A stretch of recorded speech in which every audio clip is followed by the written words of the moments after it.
একটা কথা আছে, রাজায় রাজায় যুদ্ধ হয়, উলু খাগড়ার প্রাণ যায়। মানে হলো কি, যে সাধারণ মানুষ কষ্ট বা দুঃখের শিকার। যাই হোক, যেটা বলার জন্য এই রাত্রিবেলা আমি ভিডিওটা করতে বাধ্য হচ্ছি সেটা হলো এই, যে আমারই এক ছাত্র, তাদের আত্মীয় রাজস্থানের কোটাতে থাকে।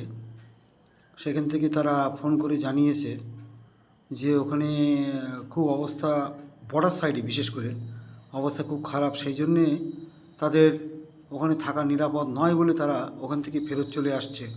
চাকরি থাকুক কি গেল, তাতে তাদের আর কিছু এসে যাবে না, প্রাণটা আগে। সেই জন্যেই তারা এখন চলে আসার চেষ্টা করছে। এরকম অনেক লোক হয়তো এই একই রকম চেষ্টা করে যাচ্ছে।